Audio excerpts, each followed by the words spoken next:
नमस्कार, मैं हूं पलाश कुमार। स्वागत है पलाश ट्यूब पर।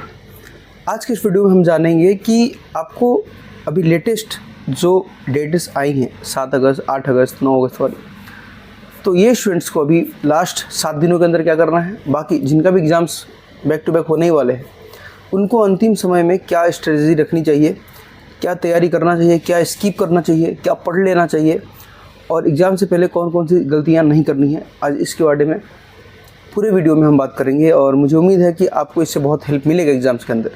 तो अगर पहली बार आए हैं तो सब्सक्राइब कर लेना, अगर बाद में आए हो तो लाइक तो ज़रूर करना और शेयर भी कर देना किसी नए दोस्तों को। ठीक है, तो स्टार्ट करते हैं आज का वीडियो।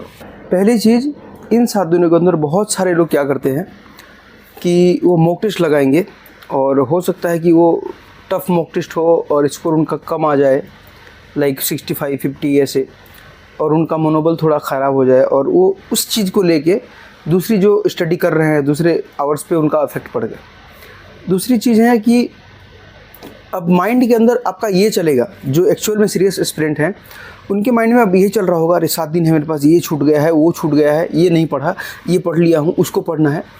तो ऐसा मेरे साथ भी होता था और जो जेन्युइनली अगर आप तैयारी कर रहे हो ना तो आपके साथ ऐसा होगा। तो आपको इस चीज़ से बचने के लिए क्या करना है कि आप जितना पढ़े हैं उतना पढ़िए और अपने आप को जितना स्टडी आवर्स आपका है 12-15 घंटे जो भी आप पढ़ रहे हो उतने अंदर बिजी रखिए। उसके अंदर खाली मत रखिए, आपके पास गैप नहीं मिलना चाहिए कि अरे मैं सोच सकूं या फिर डिप्रेशन में जा सकूं या फिर टेंशन ले सकूं। ठीक है, बाकी अगर सिलेबस के आसपास भी अगर आपका टाइम बच रहा है तो उसको मैक्सिमम टाइम को आप रिविज़न करने में लगाइए। रिवीजन में कौन कौन सी चीज़ें एक्स्ट्रा चीज़ें करनी है आपको, जैसे कैलकुलेशन अब तो कोई दिक्कत नहीं है, करोगे भी नहीं तो ठीक है, लेकिन मेंसुरेशंस के फार्मूला, स्पेशली जो आपके प्रिज्म है, पिरामिड है, चिन्नक, फ्रस्टम जो है, उसके बाद जितने भी 2D 3D के फार्मूला होते हैं, बेसिक फार्मूलाज ऑफ ट्रिगोनोमेट्री, उसके बाद basic formula of algebra, number system के basic rules, divisibility rules, remainder theorems, digital sums, ये सब जो बेसिक चीज़ें हैं जो हमेशा ही एग्ज़ाम के अंदर मैथ्स के साथ काम आएगा, उसको आपको रिवीजन करते रहना है। ठीक है, 7 दिनों के अंदर अच्छे से दोहराते रहना है और डेली आप प्रयास कीजिए, सेक्शनल मॉक जितना लगा सकते हैं लगाइए, टाइमर कम करने का प्रयास करिए, क्योंकि भले ही 100 क्वेश्चंस के लिए आपके पास 90 मिनट का समय हो, लेकिन अगर आप वहाँ पे उलझ गए ना तो वो समय भी आपको कम पड़ जाएगा। वो घर नहीं है, वहाँ एग्ज़ाम का प्रेशर अलग ही होता है, उसकी वजह से 4, 5, 7 मिनट ख़राब हो ही जाता है। बात करेंगे कि अगर मैथ्स अभी भी ऐसा लग रहा है कि मेरा स्कोर नहीं आ रहा है तो आप वो 7 दिनों के अंदर अपने वीक जोन को ढूंढो कि ये टॉपिक मेरे को बार बार दिक्कत दे रही है मॉक टेस्ट के अंदर या फिर ऐसे भी, वो टॉपिक जो है आप एग्ज़ाम के 2 से 3 दिन पहले एक बार, बस 1 से 2 बार देख के चले जाना। उसके ऊपर बहुत ज़्यादा प्रेशर डालने की जरूरत नहीं है। ऐसा नहीं कि अब उसका क्लासेस 8-8 घंटा 10-10 घंटा के क्लासेस लेके बैठ जाऊँ और टाइम बर्बाद करूँ, वो करने का कोई फ़ायदा नहीं है। अगर आप 2-3 क्वेश्चन मिस्टेक कर रहे हैं तो ये मत सोचो कि मैं 35 में 35 या 30 में 30 लेने के लिए पूरे टाइम बर्बाद कर दूँ। क्यों? क्योंकि आपके पास रीजनिंग और जीके, और सबसे इंपॉर्टेंट चीज़ जीके पे भी फोकस करना रहता है। ठीक है, तो अगर मैथ्स में 2-3 टॉपिक्स ऐसा है जो दिक्कत कर रही है तो बस उसको एग्जाम्स के 1-2 दिन पहले एक बार गो थ्रू होना है, तो वो ताज़ा रहेगा और एग्जाम्स वगैरह आ गया तो वो डायरेक्ट हिट करेगा और आप सॉल्व करने में काबिल हो सकते हो। ठीक है, तो मैथ्स की ये रणनीति रहेगी। रीजनिंग की बात करें तो रीजनिंग में तो हमें नहीं लगता है कि आपको कोई दिक्कत आ रही होगी। हाँ, कुछ टॉपिक्स जिसके बारे में बता देता हूँ लास्ट टाइम रिवीजन में, जैसे क्लॉक, कैलेंडर, इनके कुछ कंसेप्ट और फॉर्मूला होते हैं। इसके साथ साथ सिलॉग और स्टेटमेंट वगैरह के जो भी कंसेप्ट आपने सीखे हैं उसको रिवीजन कर लीजिए। अगर सही हो रहे हैं तो कोई दिक्कत वाली बात नहीं है, अगर बार बार गलत हो रहा है तो उसको एक बार सीखने का प्रयास कीजिए। स्कोर बहुत अच्छा आया है तो उसके लिए सबसे इम्पोर्टेंट जो आपका मैटर है वो है जीके का। तो जीके जीएस में आपने जितना भी पढ़ा है, हो सकता है कि 40 के अंदर आपका अभी 18-20 ऐसा स्कोर हो रहा हो। करंट अफेयर्स आपने पढ़ा होगा, जीके भी आपने पढ़ा होगा, सभी चीज़ें आपने पढ़ी होंगी और रिवीजन भी कर रहे होंगे डेली बेसिस पे। अगर आपने अंतिम प्रहार सीरीज को फॉलो किया तो मुझे लगता है कि आपके जो सिलेबस हैं बहुत अच्छे से एक बार दोहरा दिए गए होंगे मेरे द्वारा, और आपने भी सेम चीज़ फॉलो करके पढ़ाई भी करी होगी। लेकिन सबसे इंपॉर्टेंट चीज़ क्या है कि जीके में कभी भी कॉन्फिडेंस नहीं आता है कि मैंने इतना पढ़ लिया है तो एग्जाम्स में ये चीज़ें आएंगी या नहीं आएंगी, उसकी कोई गारंटी नहीं है। लेकिन अंतिम समय में आप क्या कर सकते हो, जितने भी लूसेंट्स के आपने रिविजन्स किए हैं, इंपॉर्टेंट टॉपिक्स को पढ़े हैं और ज़्यादा से ज़्यादा वो टॉपिक्स को रिवीजन करना है। और मोटा टॉपिक्स में बता देता हूँ इतिहास के अंदर, जैसे कि आप पहले एंशिएंट में जाओगे तो एंशिएंट में जैसे ऋग्वेद और अथर्ववेद, ये 2 टाइप्स के जो सेक्शन है, ऋग्वेद और अथर्ववेद, इनसे एक आध क्वेश्चन पिक कर सकते हैं। जैसे कि प्रजापति की पुत्रियों के नाम, ऋग्वेद के श्लोकास कितने हैं, किस वेद को, सामवेद को जैसे पद्य गद्य की तरह गाया जाता है, यजुर्वेद, तो ये थोड़ा वेदास पढ़ लोगे। उसके बाद बौद्ध धर्म जैन धर्म में से एक आध सवाल पूछ सकते हैं, उसके जो संगतियाँ हुई थी, और उसके बाद तीर्थंकर के बारे में और क्या जो मत हैं उनके, उसके बारे में। तो वो बस आपने पढ़ा होगा, वो सब चीज़ें आपके लिए इजी हैं, फिर भी गो थ्रू होना है वो सब सब्जेक्ट्स से। इसके साथ आप पढ़ोगे जो इस्लाम धर्म है उसमें जो हजरत संवत है, हजरत मोहम्मद साहब के नाम जो बनाया गया था वो वाली, बाकी उसमें कुछ खास नहीं आता है, उतना आपको कवर करना है एंशिएंट में, इतना ही एनफ है। सिंधु सभ्यता से बारीकी से क्वेश्चन पूछे जाते हैं। सिंधु सभ्यता स्थल, उनके खनन कब हुए थे, कौन थे खननकर्ता, किस नदी के तट पर वो बसा हुआ है, चावल के साक्ष्य कहाँ मिले, कृषि के साक्ष्य कहाँ मिले, पाषाण युग, नौ पाषाण युग, इनसे रिलेटेड जो भी हथियार हैं, फूड हैं और मानव की प्रकृतियाँ हैं, उन सभी के बारे में पूछा जाएगा। बहुत अच्छे से पढ़ना है, जैसे ये कुबर वाले सांड या फिर जो सिक्के होते थे मन के, उनके बारे में, मिट्टी के बर्तन, उस सभी के बारे में यहाँ से पूछने का पूरा चांस है। तो ये बहुत इंपॉर्टेंट टॉपिक्स है आपके एंशिएंट के अंदर से, ठीक है। इसके साथ साथ एंशिएंट में जैसे आगे आगे आगे बढ़ते जाओगे आप, तो फिर आएगा आपका जनपद, महाजनपद, मौर्य, गुप्ता, ये 3 इंपॉर्टेंट है। यहाँ से क्वेश्चंस मिलेंगे ही मिलेंगे, आपको अच्छे तरीके से पढ़ना है। हाल फिलहाल में ऐसे सातवाहन वाक्टा ये सब पूछ दे रहा है, अब अगर नहीं भी कर रहा है तो कोई दिक्कत नहीं है, लेकिन जो रेगुलर टॉपिक्स है उसको तो कवर करना है, जो सभी स्टूडेंट के लिए कॉमन है वो चीज़ आपको लिए कॉमन होना चाहिए। अगर उसमें भी आप मिस्टेक करते हो तो फिर आप दूर हो गए सिलेक्शन, ठीक है। तो ये सारी चीज़ कवर करना, और जैसे ही वो खत्म होने के कगार पर आएंगे तो मेडिवल में एंट्री करोगे ना उधर, तो मेडिवल में उससे पहले कुषाण पढ़ लेना, ठीक है। और कुषाण के बाद धीरे धीरे करके आप भक्ति आंदोलन थोड़ा सा पढ़ लो और मेडिवल के अंदर घुस जाओ। फिर मेडिवल में आपको दिल्ली सल्तनत बढ़िया से चाट के जाना है भाई, तुगलक हो, लोदी हो, खिलजी डायनेस्टी हो, या फिर गुलाम डायनेस्टी हो, या फिर गोरिया मोहम्मद गजनवी हो, ये चीज़ें। मुगल का शासन व्यवस्था से ज़्यादा क्वेश्चन पूछा जाएगा, भले ही शासक क्षेत्र कम हो, लेकिन शासन व्यवस्था में किसको क्या कहा जाता था, या फिर किसके हाथ में कौन सी शासन की बागडोर थी, कौन से पद सृजित किए गए थे, प्रथा, मनसबदारी, जजिया कर, ये सब टाइप का क्वेश्चन जो भी है वो पूछा जाएगा, ठीक है। जैसे क्वेश्चन आएगा कि पहली बार मुसलमानों में दिल्ली सल्तनत का कौन सा बादशाह ने कर लगाया था ब्राह्मणों के ऊपर, तो वो फिरोज शाह तुगलक था। तो ये सब टाइप के बारीक बारीक क्वेश्चन जो है वो आप पढ़ोगे, और वो लुसेंट के अंदर ही है, लेकिन आप अगर मेहनत से पढ़ रहे होगे तो आपको सभी पता होगा, ठीक है। अब इसके साथ साथ जैसे ही ये मुगल खत्म होंगे तो आपको पढ़ना है उधर मराठा साम्राज्य और सिख और अंग्रेजी, यहाँ से 2-3 क्वेश्चन मिलेंगे ही मिलेंगे, मराठा साम्राज्य में मिलेंगे। और इसी बीच में एक छोटा सा टॉपिक आता है टीपू सुल्तान हैदर अली वाला, तो इसको भी पढ़ लेना है, ठीक है। अब हम उसी के अंदर घुसेंगे ब्रिटिश शासन में। तो जितने भी गवर्नर जनरल हैं, उन गवर्नर जनरल के वायसराय के कार्यकाल और उनके कार्यकाल में हुए जो भी कार्य हैं इंपॉर्टेंट, कुछ राज्य हड़प नीति, स्थानीय सुशासन, ठीक है, वो शिक्षा नीति, ये जो भी चीज़ें हैं उन सभी के बारे में अच्छे से पढ़ लोगे। तो ये जैसे खत्म होगा, और इंडियन फ्रीडम मूवमेंट जो भी है, महात्मा गांधी का एरा जो भी है, जो भी उस समय पत्रिकाएं छापी गई, नारे लगाए गए, कौन कौन सी योजनाएं हुई, कौन कौन से षड्यंत्र हुए, उस सभी के बारे में बारीकी से पढ़ लेना। ये सारी इंपॉर्टेंट चीज़ है। यहाँ से आपको 7 दिनों के अंदर बस गो थ्रू होना है। टारगेट कर लो कि मेरे को आज 4 घंटे में पूरा इतिहास खत्म कर देना है, फिर अगले 4 घंटे में पूरा भूगोल खत्म कर देना है। पूरा भूगोल मतलब पूरा भूगोल नहीं, जितना मैं बता रहा हूँ उतना खत्म कर देना है, ठीक है। अब जैसे आपका मॉडर्न खत्म होता है तो वर्ल्ड हिस्ट्री पे फोकस करने की जरूरत नहीं है। एक आध क्वेश्चन आने का चांस है, वो भी आपका किस्मत खराब होगा तो आएगा, तो उससे कोई फर्क नहीं पड़ता है, ठीक है। जो इंपॉर्टेंट चीज़ है, जो बेसिक कोर है, वो आपका सही होना चाहिए। अब बात करेंगे भूगोल में, तो भूगोल में पहले फोकस करोगे इंडियन ज्योग्राफी पे। इंडियन ज्योग्राफी की जो भी भौतिक स्वरूप है, हिमालय है, दर्रे हैं, रिवर सिस्टम कंपलसरी, पाई रट जाना भाई, बढ़िया क्वेश्चंस बना के आते हैं रिवर सिस्टम से, और क्वेश्चंस कंपलसरी आएंगे ही आएंगे, वहाँ से दावा ठोक के कह सकता हूँ। इसके साथ साथ भारत के परिवहन, भारत में मिट्टी, भारत की जलवायु, भारत की सिंचाई और भारत के उद्योग, और भारत में पाई जाने वाली खनिज मिनरल और उसकी बहुलता वाले राज्य और बहुलता वाली जो एरिया है, वो सभी के बारे में आपको अच्छे से कवर कर लेना है, ठीक है।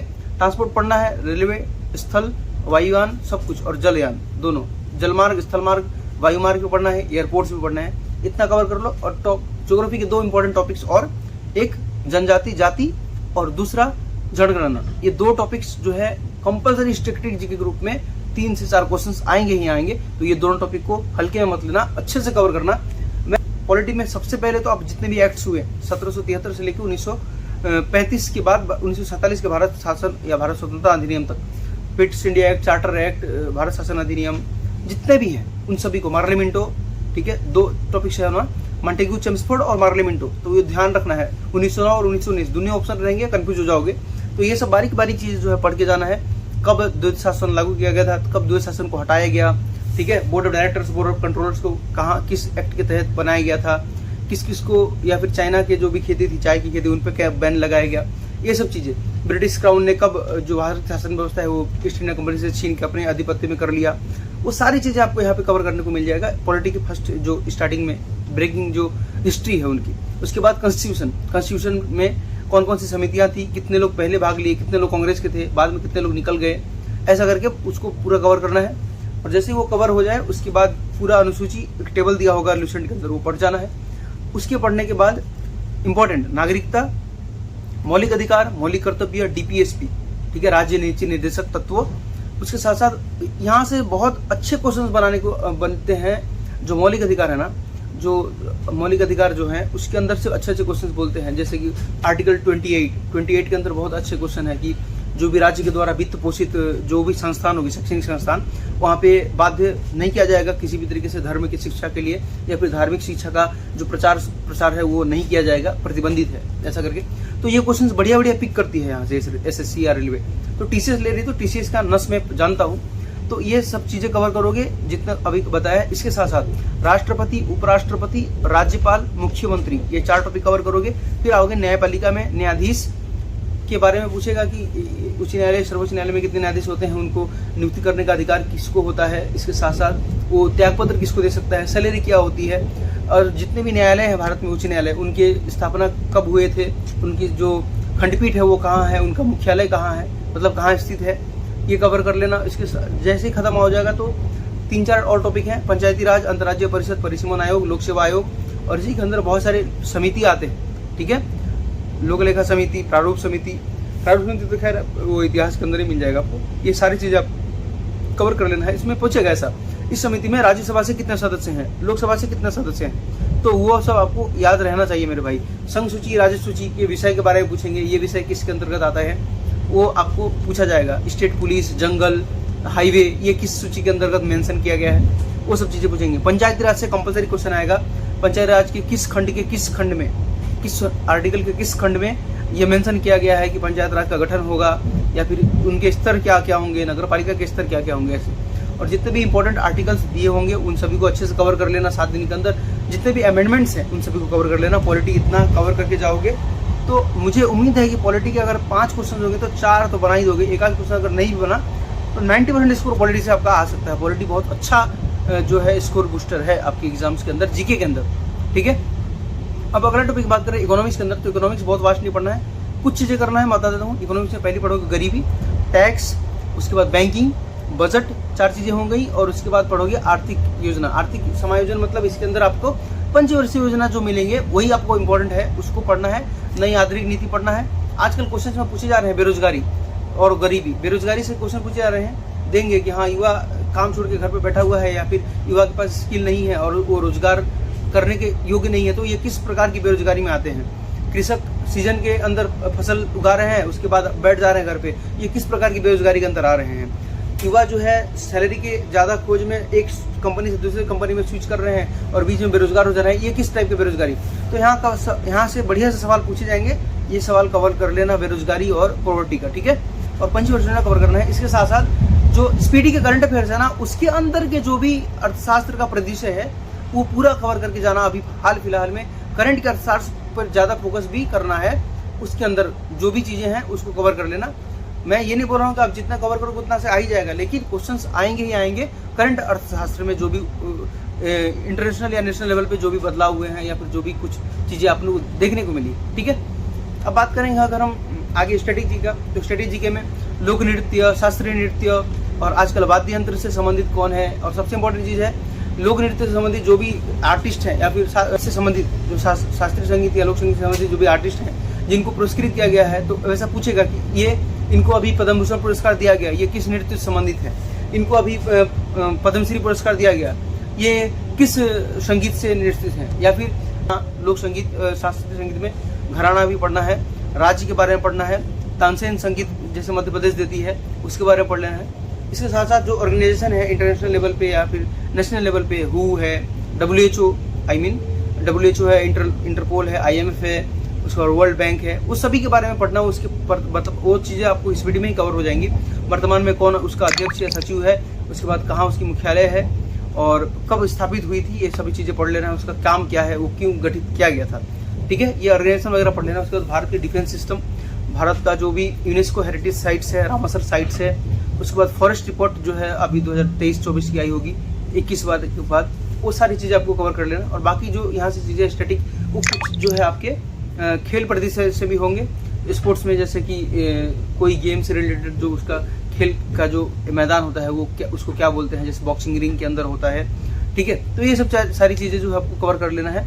अब बात करें कंप्यूटर में, तो कंप्यूटर में मैं बोलूँगा कि आपको माथा पीछे नहीं करना। परमार सर का जो 1 शॉट वीडियो है उसी को जितना बार देख सकते हो देख लो। उसमें से अगर क्वेश्चन 2 भी सही हुआ तो एनफ है, क्योंकि बहुत कोई जो है कंप्यूटर पे फोकस करने की जरूरत नहीं है और कि नहीं भाई मेरा 2 क्वेश्चन आएगा और दोनों छूटना नहीं चाहिए, ऐसा कुछ भी माथा पीछे मत करना।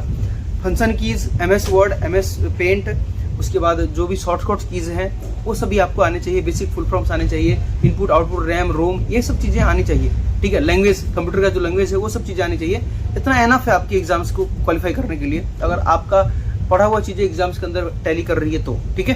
इतना कवर करने के बाद करंट अफेयर्स में जो है इंपॉर्टेंट चीज़, वर्तमान में जो नियुक्तियाँ हुई हैं भारत में और विदेशों में, उसके साथ साथ जो महिलाओं की नियुक्ति हुई है उसको स्पेशली पढ़ोगे। नासा और इसरो के द्वारा जो भी अलग अलग अभियान चलाए गए हैं, ठीक है, तो उसको भी पढ़ोगे, मिशन को। इसके साथ साथ GI टैग किसको मिले हैं, कुछ नाम बदले गए हैं, उनके पास ब्रांड एम्बेसडर को भी पढ़ लोगे। और ऐसे कर करके आपके सारे टॉपिक्स जो है कवर हो जाएंगे। और लास्ट में क्या करना है, SPD के पीछे का जो 800 लगभग क्वेश्चन दिया रहता है उसको ही क्या करना, गो थ्रू हो जाना। आपको रट के बैठने की जरूरत नहीं है, बस 1 बार 2 बार 3 बार 4 बार गो थ्रू हो गया ना, वो अपने आप कवर हो जाएगा मेरे भाई।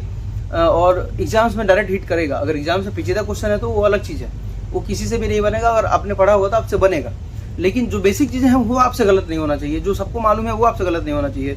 नौसेना अध्यक्ष, वायुसेना अध्यक्ष, वित्त आयोग के प्रमुख अध्यक्ष कौन है, लोकसभा प्रतिपक्ष के नेता कौन है, विपक्ष के नेता कौन है, ये सब बेसिक चीज़ें हैं, ये आपको याद रहना चाहिए। बैंकिंग, किस बैंक को किस बैंक में विलय किया गया, बैंक के अभी वर्तमान में अध्यक्ष सचिव कौन है, ये सभी चीज़ें जो बेसिक चीज़ें करंट अफेयर्स में है वो पढ़ना है।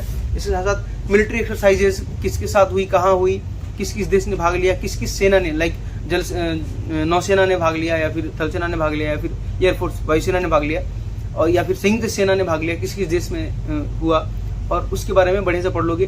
डेट एंड थीम्स, इंपॉर्टेंट जो डेट्स हैं उसके बारे में और उसके जो थीम है उसके बारे में पढ़ लोगे।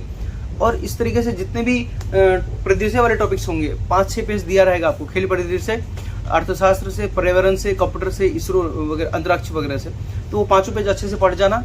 और अवार्ड पुरस्कार सबसे इंपॉर्टेंट है, जो भी भारत में अवार्ड्स हैं, भारत रत्न, पद्मश्री, पद्म भूषण, पद्म विभूषण, उसके साथ साथ ज्ञानपीठ अवार्ड, उसके बाद व्यास सम्मान, सरस्वती अवार्ड, जो भी जितनी भी चीज़ें हैं, बेसिक जो भी अवार्ड्स होते हैं उन सभी के बारे में पढ़ लेना है। इसके साथ साथ ध्यानचंद अवार्ड, खेल रत्न पुरस्कार, ध्यानचंद जो खेल रत्न पुरस्कार होते हैं, उसके साथ साथ द्रोणाचार्य में जो पुरस्कार होते हैं वो सभी, वो बेसिक चीज़ें पढ़ लेना। आगामी जो खेल होने वाले हैं अलग अलग देशों में, ओलंपिक्स कहाँ होने वाली है, आगे की जो ग्रीष्मकालीन है, जो भी शीतकालीन ओलंपिक है, जो फुटबॉल के या फिर जो भी क्रिकेट या टेनिस के जो मैचेस हैं, जो ग्रैंड स्लैम सभी हुए हैं, ठीक है ना, उन सभी के बारे में, US ओपन, फ्रेंच ओपन, जो भी जितने भी हैं, विंबलडन, उस सभी को पढ़ लोगे, ठीक है। इतना कवर कर लो। स्पोर्ट्स अवार्ड्स पढ़ लो, बुक्स एंड ऑथर्स पढ़ लो। मुझे नहीं लगता कि आपका स्कोर खराब होगा, बहुत खराब होगा तो अलग चीज़ है, क्योंकि अगर टफ पेपर बनाएगा ना वो तो सबके लिए भी टफ होगा, लेकिन अगर इजी है तो आपको तो स्कोर करना ही पड़ेगा, नहीं तो आप पीछे हो जाओगे, ठीक है। इतना करो। और 7 दिनों के अंदर बिना स्ट्रेस लिए अगर मॉक टेस्ट लगाना है तो 7 दिन के अंदर एक मॉक टेस्ट लगा लेना ऐसे ही, ताकि आपको लगे कि हाँ मेरा स्पीड बरकरार है।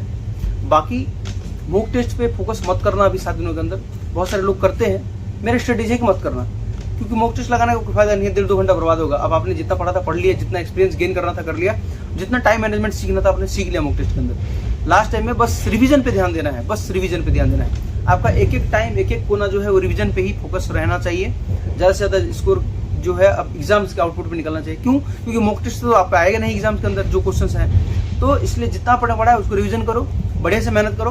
बाकी कोई भी डाउट है तो मेरे को इंस्टाग्राम पे मैसेज कर सकते हो, टेलीग्राम को ज्वाइन कर लेना, क्योंकि 2025 के जो स्टूडेंट्स हैं उनके लिए फिर नया टारगेट सीरीज स्टार्ट करने वाला हूँ अगले 2 महीने में, और एक बढ़िया पॉडकास्ट लेके आने वाला हूँ मैं अपने एक साथी रेलवे कर्मचारी के साथ, और उस पॉडकास्ट के साथ बहुत सारी चीज़ें मैं बताने वाला हूँ। इसके साथ साथ क्लासेस भी अनाउंस होंगी, सीरीजेस भी अनाउंस होंगी, और इसके साथ साथ जो नई स्ट्रेटेजी है 2025 और आगामी परीक्षाओं की तैयारी कर रहे जो स्टूडेंट्स हैं उनके लिए एक वीडियो बनाऊंगा अभी।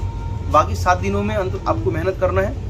कोई भी डाउट है मेरे को आप कमेंट में भी कर सकते हो, इंस्टाग्राम फेसबुक इधर भी मैसेज कर सकते हो या टेलीग्राम पे भी मैसेज कर सकते हो। टेलीग्राम ज्वाइन कर लेना, वहाँ पे जो भी अपडेट्स हैं टाइम टू टाइम अपडेट्स हैं वो देते रहता हूँ मैं, ठीक है। तो मिलेंगे अगली वीडियो में। लाइक कर देना वीडियो को, शेयर कर देना और अगर नया हो तो सब्सक्राइब कर लेना। जय हिंद।